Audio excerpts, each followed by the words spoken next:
Hello everyone and welcome to Rewind, the retro video game show coming to you live every Friday at 3 p.m. Eastern right here on the AWS for Games channels on YouTube and Twitch. And on this episode of Rewind, we are going to be looking back at mini arcade games for the home. Now, these little boxes of wonder allowed you to bring that arcade nostalgia into the home without having to spend thousands of dollars on a 300-pound machine and keep that arcade awesomeness on your home desk, coffee table, or, well, wherever you decide to go ahead and keep those little machines.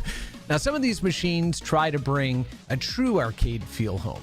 Others just exist to evoke the love you may have had for a particular game from your childhood. And whatever your budget, from $20 to a couple of hundred, these devices keep that love of arcade games close to you. Let's also make sure that this music isn't blowing us out there. All right. And the systems that we're going to cover today really fall into three different categories. So categories like gadgets. So these are little arcade machines that can be found at discount stores, on wall pegs, and are miniature versions of game systems or cabinets that you may have grown up with. And while these are playable games, they're remakes or approximations of the originals. So these are not meant to be played for hours on end, but are there for you to jump in and get a taste of those sweet games from your childhood. And these are typically found for under $30 or so, and are highly collectible due to their low cost. The second category of systems are collections.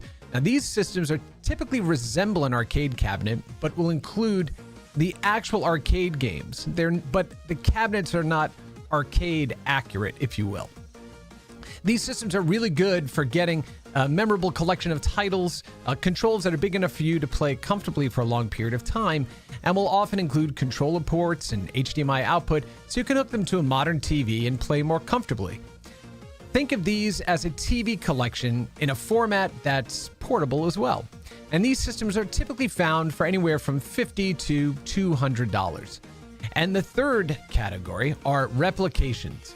Now, these little mini arcades strive to be as arcade as original as possible in a small form factor. And from the decals to the controls, these mini arcades are top of the line collectibles for any retro game enthusiast and retain their value as being premier collectibles. And these systems typically start around $150 and go up from there. Okay, so those are the three categories of consoles or mini arcades we're going to talk about today. Again, the gadgets, the collections, and the replications. But before we go ahead and jump in and look at the modern version of this, let's go look at the OG mini arcade games from the past by checking out one of their memorable commercials. All right, so the original, the OG video game machine back in the early 1980s was part of the lineup of this company's products. Hey, that's harder. Yeah, it's the official tabletop version of the arcade game. And it's totally 80s and retro. I mean, look at the hair, the clothing, the excitement, the satin jackets, and that's Mr. Arcade. Mr. Arcade? Of course, coming in to go ahead and shrink down those arcade games into their miniature form, so you could go ahead and experience the arcade at home. Now, these again were not even approximations. They were terrible. by comparison to the type of games that we have today. But Coleco was the first one to go ahead and do it. And so that's what we're going to do is we're going to jump in with the very first Coleco game that I owned, Pac-Man. All right.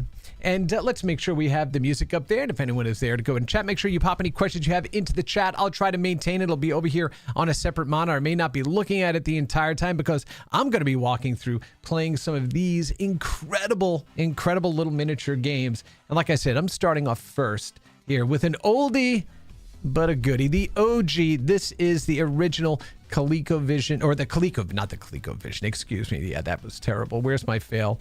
Right there, yeah. Yes, of course, and a failure there. No, this was made by Coleco, and these were part of their tabletop arcade lines.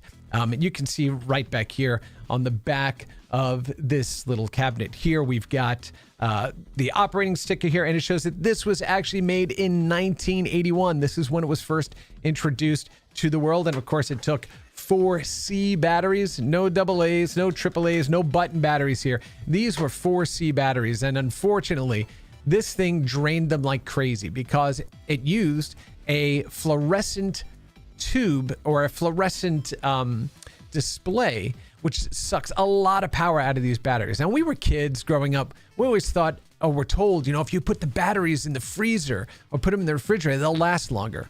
They didn't. We also didn't have alkaline batteries. Those were too expensive. So we were running on the OG silver, what is it? I think Ever-Ready or Everlast batteries. Terrible, terrible. But this was the experience that we had. So we had this small looking arcade machine that came home with us. Remember, this is about a year after Pac-Man originally launched. So we were so excited to go ahead and get this. And it offered a 2-player mode as well. So if you have a friend or a sibling, you can go ahead and play with them. And I'm going to show you what this thing looked like. Now, I don't know if the mic is going to be able to pick up the audio here. And I can't have a second mic going here in the same studio space. Otherwise, it'd be echo like crazy. But let's go ahead and take a look at what this looks like. So I'm going to actually move this screen over here so I can go ahead and keep one eye on the monitor here. Make sure that I'm framing this stuff correctly for you so you can see all of this Coleco this Coleco tabletop juiciness in all of its glory here. All right. So you'll notice that this screen is kind of rippling as you see it. It's because it being a fluorescent tube, it's trying to keep sync with a modern camera, and it can't do it. And that's why you see it blinking. So it didn't have a screen where it was painting the graphics, right? These were discrete graphics, meaning that all of the elements of the game were actually on this display. You can't see them until they're lit up, but let me show you what that looked like and what that sounded like. So there's the little Pac-Man sound, and you're going to hear the screeching that's going to start happening because this was the annoying screech that we had going on the entire time. And what you can notice with those graphics are the ghosts are made out of an outline of a ghost with Pac-Man for the head and would move around the maze. And then when they would get scared because we had a power pellet, ding, ding, the little Pac-Man would escape from the ghosts. You knew that you could go and eat them. But this was the refrain that we heard all the time. Listen to this thing. But it wasn't the actual game, but it was close enough that we were so excited to go ahead and have this at home. And yeah, let's go ahead and see if we can go ahead and play it here. And there you have your scoreboard at the top. And you have this little wonky joystick. And I'm going to try to play without looking down at the screen. And there we go. So this was the original Pac-Man. Now, in this collection, they had Donkey Kong, they had Frogger, they had Miss Pac-Man, they had, actually, I think those were the four big ones. But, you know, with your allowance money being so small and birthday, you know, you're really only getting games and these types of toys on your birthday or Christmas, it was few and far between that we got these. But this was mine, and I absolutely loved it. I remember I had a paper route at the time that I'd gotten this, and I remember putting together the papers in the basement of our house while watching this on demo mode. And of course, by the time I got done wrapping all those damn papers to go ahead and deliver them, what happened? Batteries were dead, right? So I couldn't go ahead and play Pac-Man. Not the smartest move, but I was a kid, and that's what kids do. So this was the OG tabletop arcade games from 1981. And again, they have the stickers there. They've got the kind of the cowl covering the screen, so it felt like you were playing at a real arcade machine, just all shrunk down inside of your home. One of the things that Coleco actually did that was really smart later on is they went ahead and created these batteries that you could get that were basically hollows. They were just connectors, but they fit inside of here. And you have a little notch out in the back here. So that's where the cord would come, so you could plug it into the wall. But those things were half the price of getting a new machine.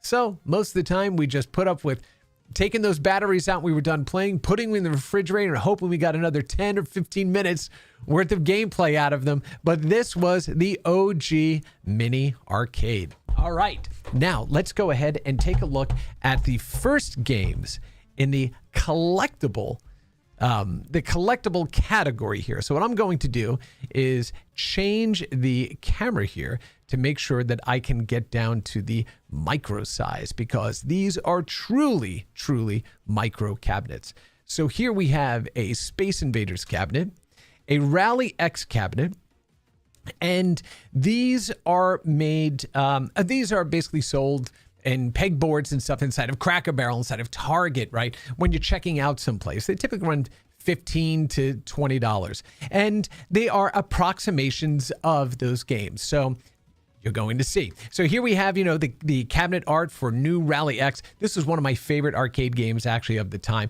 And this thing is so small that it came with a keychain, right? So they thought you were going to pop this onto your keys. And you can see just how small this arcade machine fits in the palm of my hand. And my hands aren't exactly small, but what I found is that these controls are still playable. Even with somebody with larger hands could go ahead and play these games. So I'll show you what new Rally X looked like while it's booting up here. So you can see you've got your gameplay screen here. It looks like the arcade did. And I'm going to start it up there.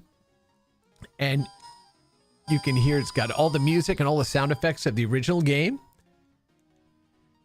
But it is a bit janky the way it moves and scrolls. This one isn't too bad. This one is actually, replicating the game pretty darn well. And it is quite playable. Of course, I'm doing this looking at the monitor. I guess I could look down here. Of course, right as I said that, what I do, I ran into Dan Boulder because that's how poor I am at playing this game on this tiny machine. But it is fun to be able to just go ahead and fire it up and to relive a little bit of those memories you had playing these bigger arcade games, right?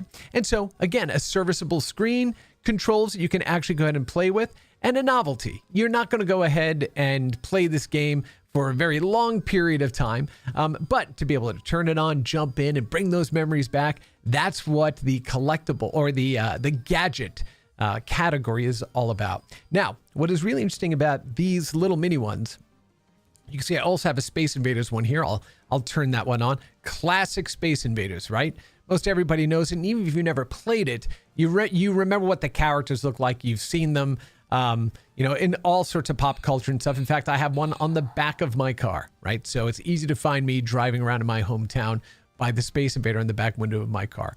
So here we go, jumping in to play a little classic Space Invaders.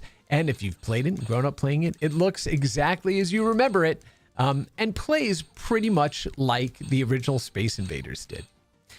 But here's the really cool thing about these little machines. So if you are handy with a soldering iron and some tools, here's how you can stretch your gadget gaming dollar by hacking this little machine. So what you'll notice here, well, actually, before I show you how, the hack that was done to this, in order to go ahead and make sure that the manufacturing yields were not, kind of killing the category, each one of these little machines actually has 4 games inside of them. So what would happen is when they were building, putting these together in the assembly line, they would go ahead and put a little solder on one of the jumpers on one of the boards, on the board inside of this machine, and then put the appropriate stickers on the outside, and that goes in the box, and that is, for instance, the Space Invaders version. However, I went ahead and soldered a little dip switch on the back here. So what that allowed me to do is go ahead and get access to all 4 of the games. So if I pull down switch 4 and turn on switch 3, now this is a Pac-Man machine. And so there we go. We have a little Pac-Man game being played here. This one is kind of close to the way the original played, but not exactly. I don't think it even follows the same kind of logic for the ghosts or those sorts of things. And once again, it's an approximation of the games that you loved, right? So there we have Pac-Man inside of the Space Invaders machine. Let's see what else we've got. I believe this next switch will be Miss Pac-Man. Let's see if I got that right.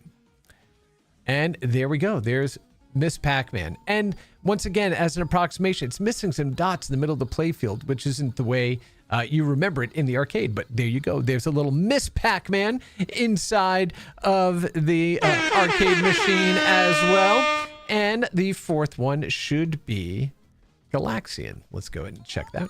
There we go. Little Galaxian inside of it. So again, if you pick up one of these little machines and are handy with the soldering iron and can go ahead and mount a little dip switch on the back, you can go ahead and stretch that gaming dollar to get the most out of these little machines. And what's also really cool is because they needed to go ahead and test these, if I shut all the switches off, it actually takes me into a test mode.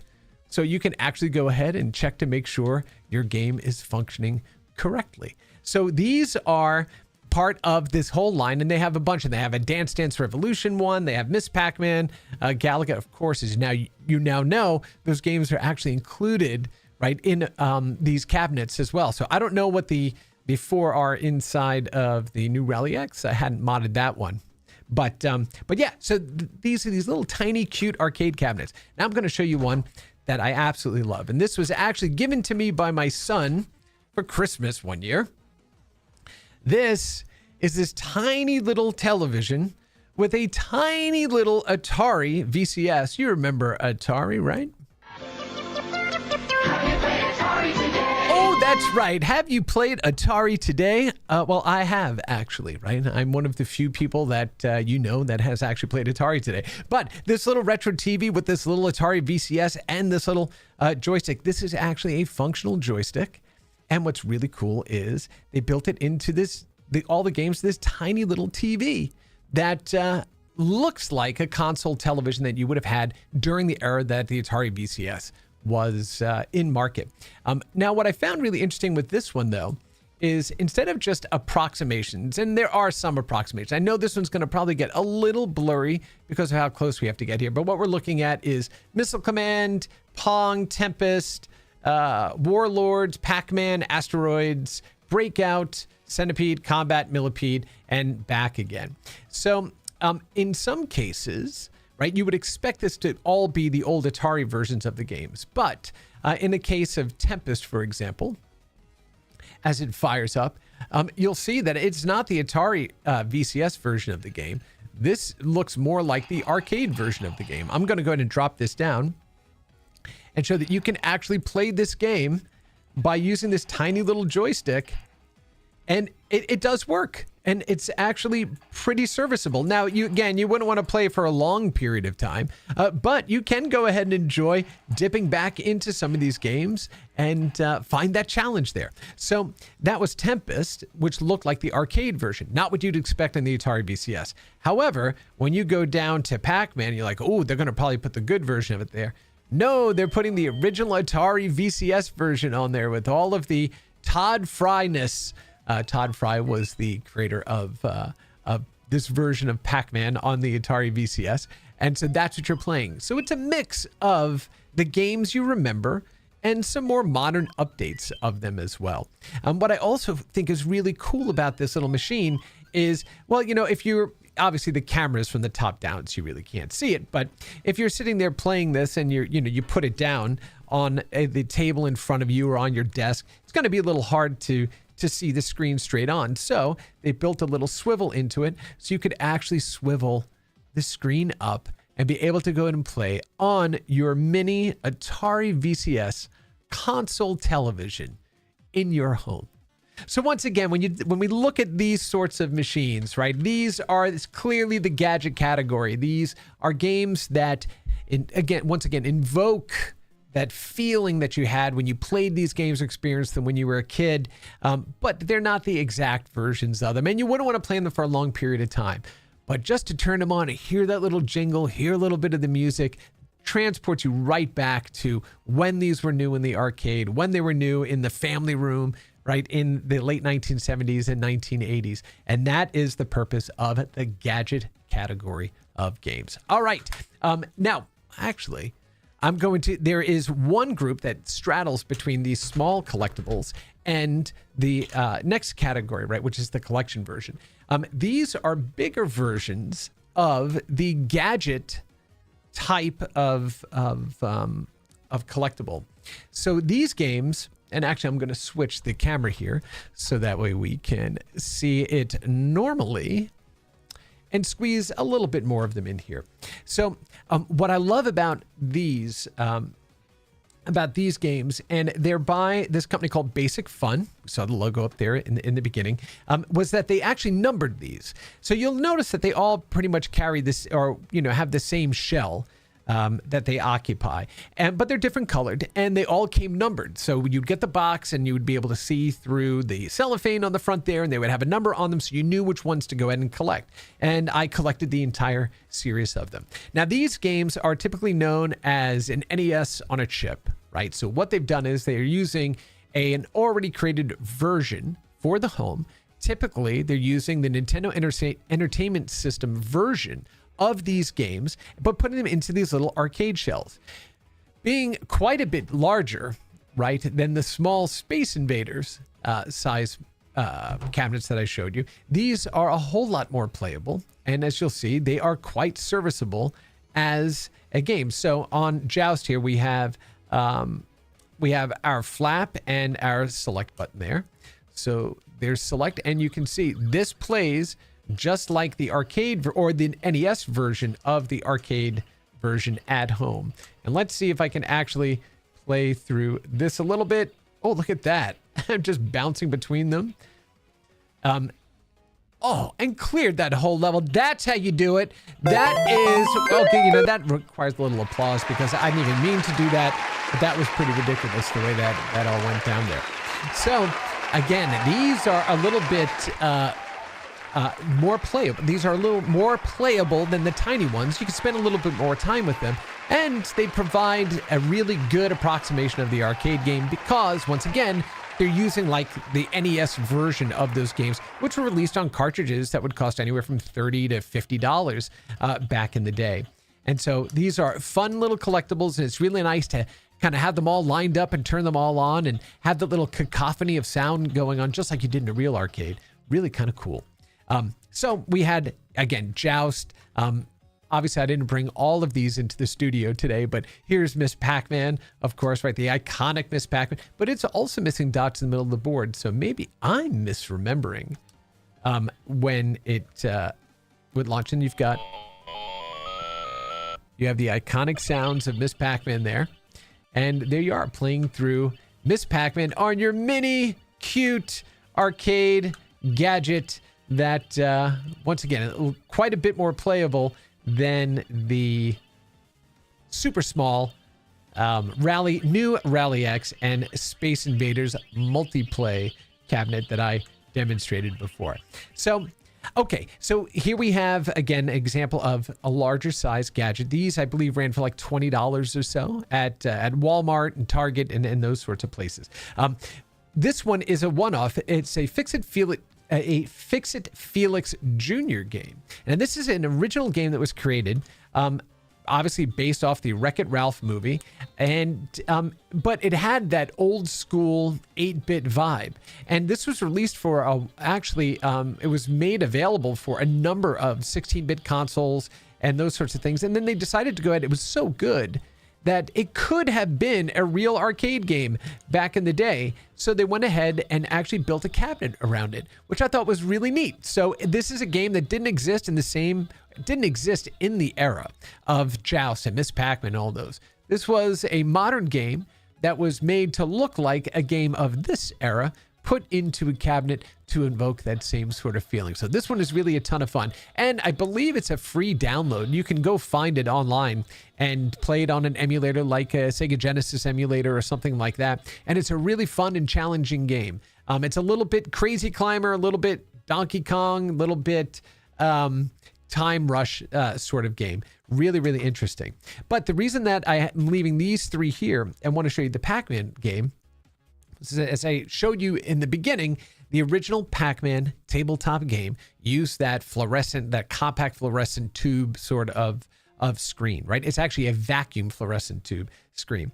And rather than using a dot matrix or an LCD screen like these use, they decided to go ahead and make this one use the same type of fixed graphics that the original did. So this does not play like the arcade game. This plays like the old Coleco tabletop game.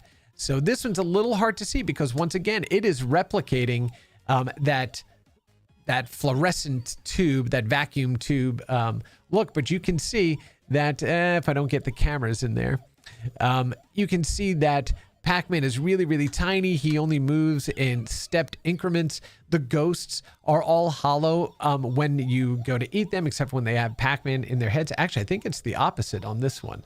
Let's see. Yeah.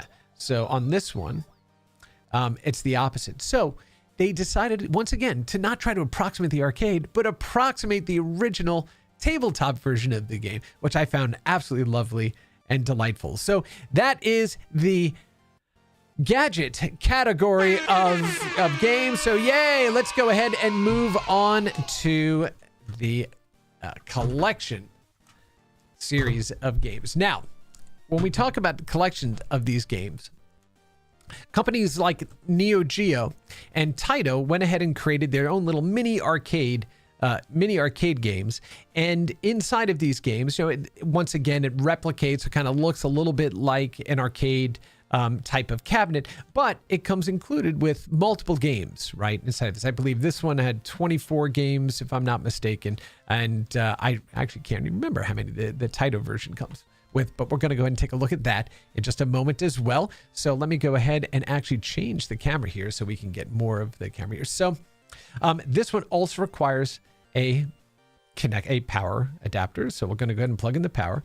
And the nice thing about the SNK one here, it's got mini HDMI on the back. It has a headphone jack as well, your power button, of course. And then it also has controller ports on either side. So that way you could go ahead and take this machine, sit it on the floor next to your television, go ahead and plug it into your HDMI connection, plug in a couple of controllers, and go play classic Neo Geo arcade games right from this tiny little device. And when you're done, you pick it back up, take it into your home office, and fire it up anytime you need to get a little Metal Slug action, little Samurai Showdown, or a little Magical Drop action going. And so I'll show you exactly what those look like.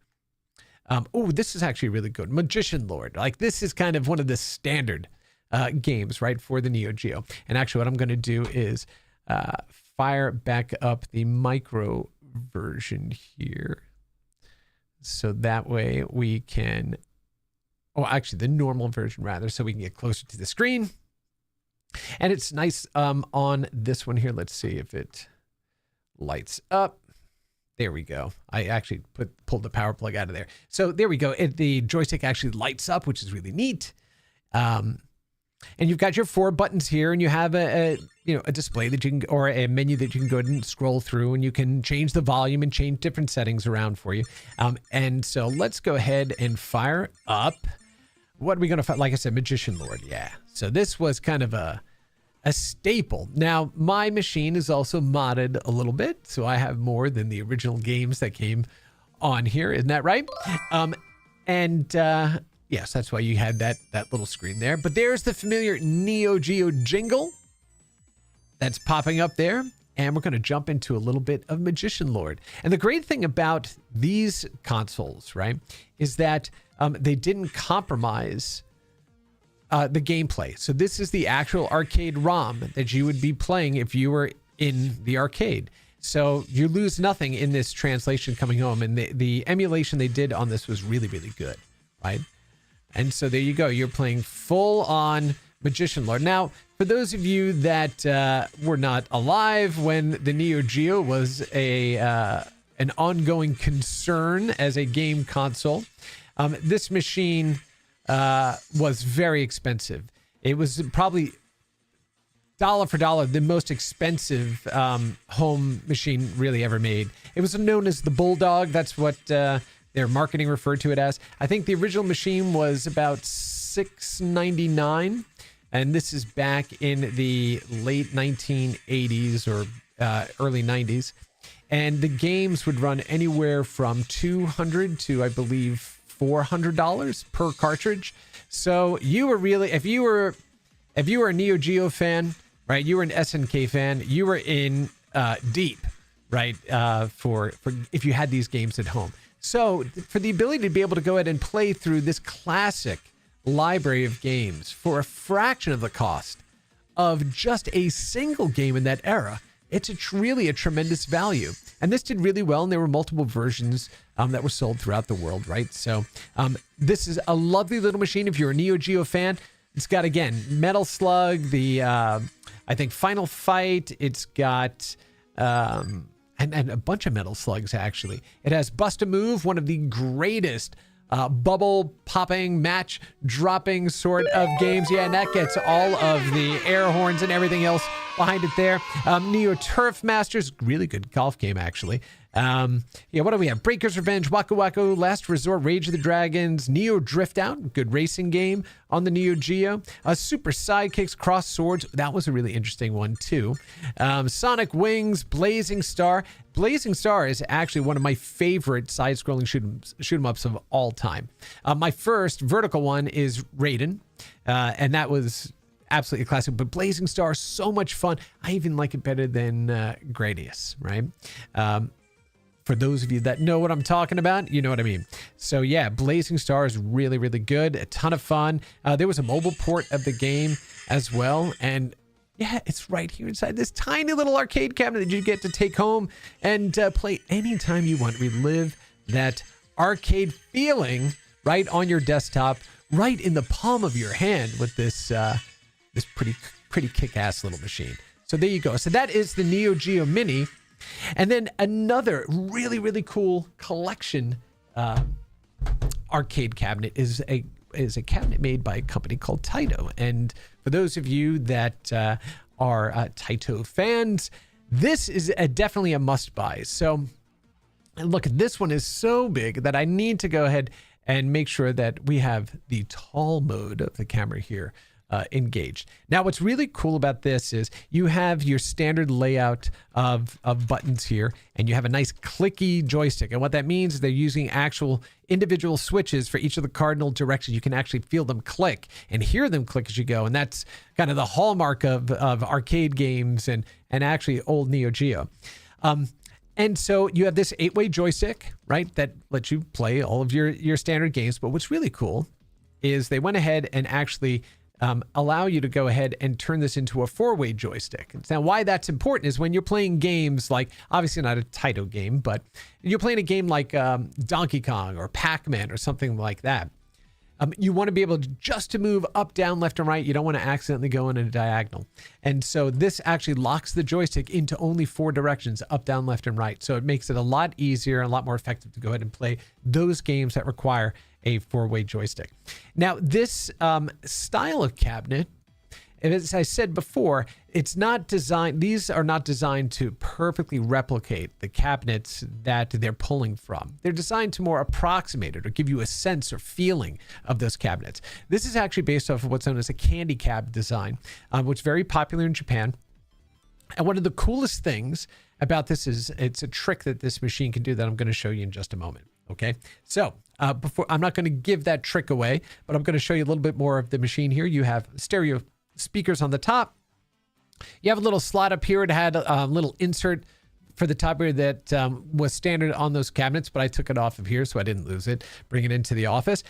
It has an SD card slot on the side, so you can buy additional game packs and plug it into the Egret 2 and play those games. And on the back, you have a full-size HDMI, not a mini HDMI. You have a headphone jack. You have your USB-C in, and you have 1-player and 2-player USB connection, so you can go ahead and plug in controllers to be able to go ahead and play this on your big screen TV. All right, so let's go plug this bad boy in. Let's go fire this up. And you'll see that little blinking light here that just, let's see. All right, come on, Egret 2. What are you doing? There we go. Oh, I see. I already had it on. I must just pulled the plug on it before. Womp womp. Okay, so bunch of really good Taito classics. One of my favorites is Elevator Action Returns. Really difficult to play while holding the cabinet too, so I'm gonna avoid playing that one today. But it gives you on the screen here, it shows you how the game looks and its orientation. And why that's important is one of the tricks that this machine can do, and the actual arcade cabinet can do it too, is if you press down on this bezel, you can rotate the screen and drop it in there, and now it'll go ahead and orient the screen correctly for vertically oriented games. So when you're playing a shooter that is vertically oriented, and those types of games typically were, it is appropriate on this screen, and you don't get those black bars on the side in a smaller picture. So it really takes advantage of the screen ratio, and it mimics exactly what the arcade cabinet did, which I think is really cool. So we're gonna go ahead and turn this guy back around and pop this one back down. And yeah, let's go pick a game. You know, maybe we will. Maybe we will try. Oh, there's Darius Gaden. Bubble Symphony, Elevator Action Returns, Puzzle Bobble 2X, as I said before, one of the best puzzle matching games. Bubble Memories, what else do we have in here? Oh, there's Space Invaders, Taito game. Lunar Rescue, Steelworker, Lupin the Third, Kix, QIX, really good game, really difficult game. Pirate Pete, Adventure Canoe, Elevator Action, Check and Pop, Outer Zone, Fairy Tale Story, Legend of Kage. It's pronounced Kage, not Cage. Haley's Comment at Bubble Bobble, and we're all the way back. Scramble Formation, we're all the way back again. Actually, I'll start up Scramble Formation to show you what I mean about rotating the screen to fit the proper orientation or ratio for the screen. And it brings up a little menu here. It tells you a little bit about the game, what the buttons do, and then it will bring up all the different save states that you have. So you can save the game in the middle of playing it. So in between conference calls on Zoom or Chime, if you're an AWS employee, you could go ahead and fire this up, save your game, and continue later after your responsibilities are met. Okay, so let's go ahead and press A here. And now you can see that I have these black bars on the side of the screen. And so what I want to do is take this, rotate this, and you'll see now it fills up the entire screen, which is great. So now you can go in and add some coins and hit your player 1 button. And let's see. And there we go. And now we're in playing. And it's got, again, that nice clicky joystick. You make sure it's in the 8-way mode and not the 4-way mode, so you're not limited in the directions that you can move. And here you are playing your Taito Egret 2 mini arcade machine, and bring back all of those awesome candy cab memories you have of playing on this cabinet. So these, again, are the two of the machines that I have in my personal collection that I kind of lump into that kind of collections sort of genre, right? It's not designed to be exactly the same as the original cabinet, but designed to invoke that feeling, and it gives you an awesome selection of games that you go ahead and jump into at any time. So, all right, let's go ahead and shut this down. It's have a nice little power down jingle.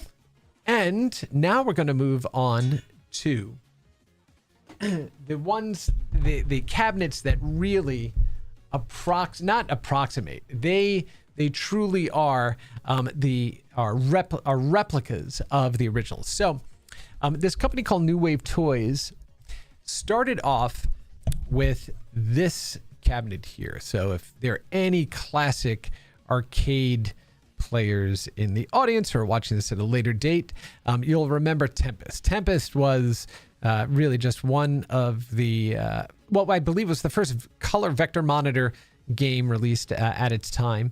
And it's really an icon of that era of games. And so what this company, New Wave Toys, did was they had a Kickstarter. I backed this, and mine is 1,041 out of 1,500. I don't know if the camera's going to focus in there or not, but so this is this is one of their the backer editions. And what's really cool about this is that from the way the entire cabinet is constructed, which is all wood, right? So it's not plastic. These are all wood pieces on the side. This is cast. This is die cast metal for the coin door. All of the measurements are exact to the original arcade cabinet. So they didn't just go ahead and bring an approximation of the game home. They went ahead and actually said, look, if we're going to do this, we're going to do it right. We're going to do the right art. We're going to get all the right ratios. We're even going to go ahead and source. And if we can't source them, we're going to make our own buttons that match the original. So these dome or volcano style buttons were very popular in Atari games back in this era. And so that is what they've done, is they've actually manufactured these very small volcano style buttons for their line of machines. Now, the one thing that they weren't able to go ahead and get done correctly was the spinner. So if you ever played Tempest or any games in arcades that use a spinner, you can kind of whip those around and they'll just spin on their own, volition because of the weight of them, and they're just free spinning. These don't spin freely, right? So they actually kind of click as you move around them. It's the one inaccuracy, right, with this machine, but doesn't mean I love it any less. So let's go ahead and fire this up. So we have power button on the back, has a charging port right down here at the bottom. Internal battery, so you can go ahead and charge it. We'll turn that volume up, and let's go turn this one on. Okay, and then you can see the coin slots light up to let you know that it's on. This coin door actually opens up, and these are buttons for menu and for adding credits when you go to play. And it also comes with little metal tokens that you can keep inside of the coin door. So they really thought about the details. Very, very thoughtful presentation of this. And here you go. This is Tempest. So you can see the volcano buttons are now illuminated, and I can, let's see, that's the menu button there. So you can, let's see, you can press the fire button here to turn off or on the marquee light. So if you don't want to burn the battery too much, you can shut that light off if you need to. Let's see, what else do we have here? This is your sensitivity, so you can adjust the sensitivity for how you play. And we're going to close this by pressing fire. And we put some, let's close that. Press fire there. Okay, so now we're adding coins with this side here. I've got 8 coins in there. And you can go ahead and start. And you'll see it kind of looks like the Tempest did on the little Atari VCS television, right? And here you go. You're now playing Arcade Tempest on a arcade replica that is sized correctly. Obviously, the spinner is a lot bigger than you would have had in a full-size arcade, but they figured that's the one, that's another thing they'll go ahead and kind of size up because you still wanted this to be playable. And it was lovely to go ahead and get this home. Also because, it's a modern version of this, and they're using, obviously, they're not using a vector monitor inside of this. They're using an LCD. They were able to go ahead and patch the game to go ahead and improve performance and get rid of a couple of bugs that they had there. But this was the first arcade cabinet that they released, and it really kind of set the company forward. So let me show you the next one that I acquired. And we'll go ahead and power this one down. And notice I don't need any, like I said, external power supply for this because they come with their own batteries, which is great. Here's the classic Capcom 1942. Oh my goodness, isn't that a good one, kids? Yeah, that is a great one, right? Of course, yeah, and that deserves a whole bunch of different chimes there. So in later versions of the cabinet, they started to add additional features, right? So on the back of this cabinet, you'll see now they have an HDMI out, and they have your charging port there, and they have USB ports for additional controls. And this one actually came with a second control that looked just like the controls here. So that way you could go ahead and play with the second player. And I'll show you why that was important. Of course, they were two different styles of cabinets that 1942 was released in. This is, I forget the actual name of this particular style, but it's not the tall version, right? This is a shorter version, not really a cabaret cabinet, if you know what those are, but kind of closer to that than it was to the full upright. And so I just like the design. I figured, I have so many machines that have the traditional cabinet style. Why not go ahead and get the variants here and make it a little bit different on the shelf, right? And you have your coin, your fake coin slot there, and some controls here, and we'll go ahead and power this on. And what's really cool too is like the joysticks and the plates and everything, this is all metal, so you can really go ahead and actually play this game the way you would have and not have to worry about damaging a plastic joystick or toy controls, right? These were meant to actually not just sit on your shelf, but to be taken down and actually played with, right? Okay, so when we go into our menu here, there's a lot more that you can do in this one than you could in Tempest. You can select difficulty. You can select different lighting here. So the marquee lights off and on. That was the same as in the Tempest. You have a backlight now that you can go and adjust to make it brighter or not. You have your player 1, player 2 switches. You have a bunch of different things that you can do here, right? Okay, so I'd add some more coins to it and hit that player 1 button, and you get all those lovely, crunchy, 80s era sounds from games like 1942. And it, again, because this is the actual arcade ROM, it's not an approximation. You are playing this. Oh, look at that. I'm not paying attention here. I'm talking to you. Because you're playing the actual ROM, right? It plays exactly as you remember. Oh, look at that. Even falling over on my face here, I still was able to place 250 points. Isn't that terrible? Right? So really, really cool. And this is, again, one of the earlier vertical shoot-em-ups or shmups. And lovely, lovely game to play. It had this looping mechanic that basically acted as a shield, right? So you could basically dive down out of the way. But here's the cool thing. So this 1942 cabinet, if I go back into the menu, it actually came with 1943 as well. So you get 2 games. That's right. Say it out loud. 2 games for the price of 1. Of course you do. And so yes, and now 1943, a much more technically impressive game than 1942, has an actual soundtrack to it, more vibrant, graphics, a lot more going on screen here. And for the price of just the 1942 cabinet, you get 1943 as well. And not something you had to go ahead and kind of hack the machine to do like I did on that little Space Invaders machine.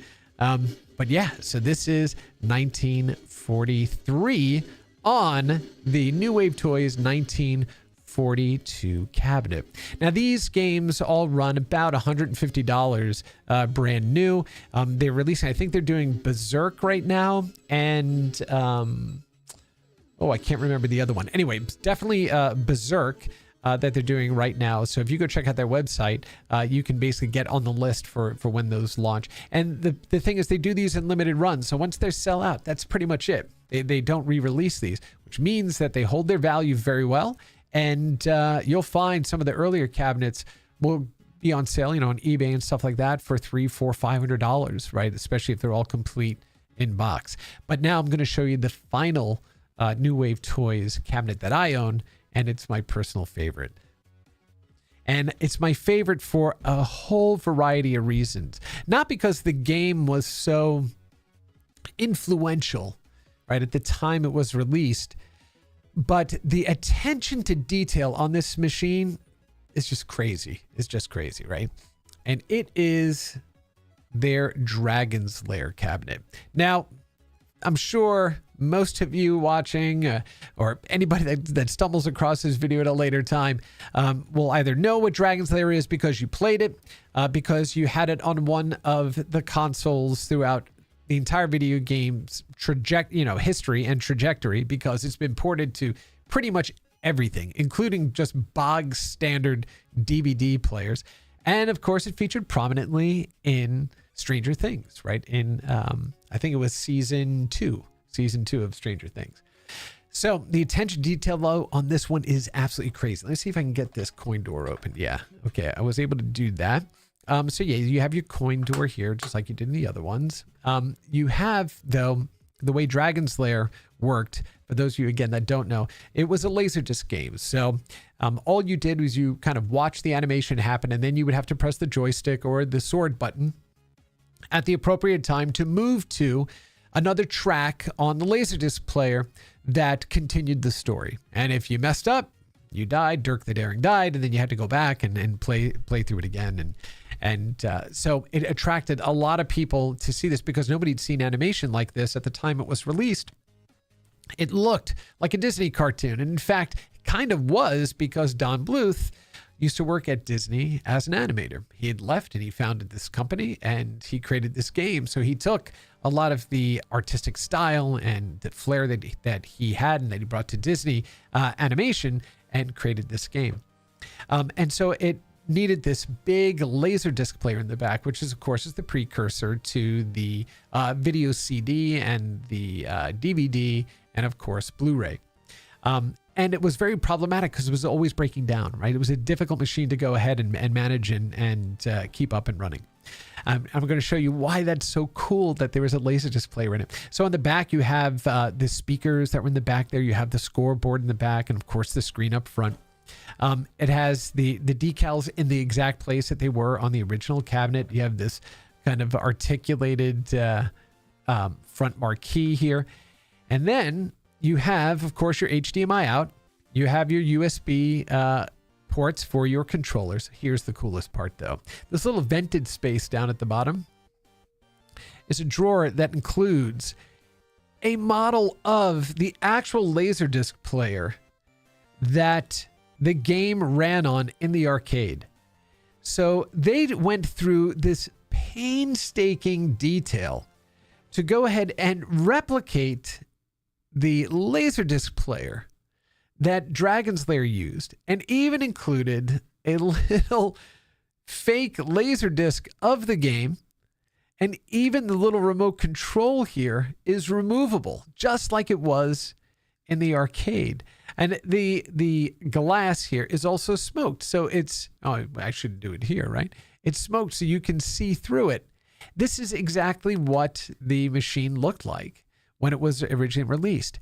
Its only purpose in this tabletop arcade is to just sit in this drawer so you know that it's there as you're playing Dragon's Lair, that this machine actually has a Laserdisc player in it. And oh my goodness, I think that attention to detail is absolutely insane. Absolutely insane. So what you'll notice here, okay, on the back scoreboard, it's not that they just put a decal or kind of lit that up. That is actual working scoreboard on the back. And it looks just like the LCD segmented scoreboard that used to be on the original arcade game. And so here we are now. We are now playing Dragon's Lair on our tabletop, arcade here, right? And you can jump in and, of course, you can make all these different adjustments. Screen brightness, game audio.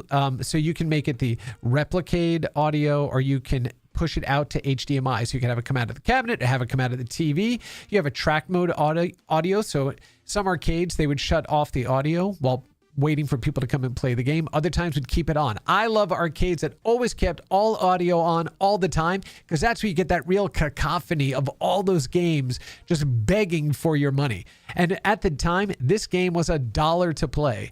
And this is at a time when arcade games were still $0.25 to play, right? So this was an investment in time, money, energy to go ahead and play this incredibly quirky, amazing advanced game that we had never really seen before. You could change difficulty levels, joystick sounds, so you can have the joystick beep just like it did in the arcade, and screen blanking. Screen blanking meant that when you would go ahead and press the joystick, in the arcade because the Laserdisc player would have to move to the next track. The screen would go blank. And then it would just pop up with the next frame of animation or the next scene that you moved to. So you can replicate that here, even though you don't need to. So you can shut it off so it's instantaneous, or you can truly relive it exactly the way it was when it was first released in the early 1980s. And it's just glorious, just absolutely glorious. So let's go and pop a couple of virtual quarters in here. And let's see if I can at least get through, a little piece of this. We'll see. We will see. And I know you can't pick up the audio here. Nope. See, I got stuck in there. And then Dirk, the Daring, dies. Oh, this one, terrible. Let's see. Here we go. Oh, I ran right into the fire. I knew exactly to not do that, but I'm an idiot. So, yeah, that's what I did. Okay, all right. Let's see. I think we got that one. 2, 3, 4. Ye Old Rapids. Oh, I didn't push forward fast enough. So this was the type of gameplay that you had. You're basically just going through these different scenes. And I think it's 1, 2, 3. I missed it. Didn't I? Oh, no. And then jump again. And straight out. There we go. All right, let's see now. Jump, jump. Oh, lost my foot, and that's it. So this is Dragon's Lair in the mini tabletop arcade. And once again, these replicate games, these were really designed to not only bring the game home, but to also go ahead and replicate the actual arcade cabinets themselves. So it was more than just, again, taking the little Space Invaders, and look at how small that little Space Invaders is compared to these larger cabinets. So once again, it wasn't about going ahead and just trying to approximate it. This is truly a love of not just the games, but the era in which they were created, the artistry that went into the entire cabinet, the craftsmanship that went into the creation of those cabinet styles, the engineering that went in to create these experiences that we never had before. And that's what you get in this level of tabletop arcade. And so that wraps up this episode of Rewind. And yeah, why don't we go ahead and take us out of here? So yeah, if you are a video game developer of any size from AAA to indies, make sure that you head on over to aws.amazon.com/GameTech to discover all the products, solutions, and services that we offer to help you on your cloud game development journey. And I want to give a special shout out and thank you to Waterflame for allowing me to use his music here on Rewind. Make sure you head on over to his YouTube channel, Waterflame Music, to check out his incredible work. And of course, as always, if you care about preserving the history of video games as much as I do, make sure you head on over to the Video Game History Foundation's website at gamehistory.org. They're doing incredible work to preserve the history of our industry for future generations. And I want to thank you for spending your Friday afternoon with me. Have a wonderful rest of your day. Have an awesome weekend, and we will see you next week on Rewind.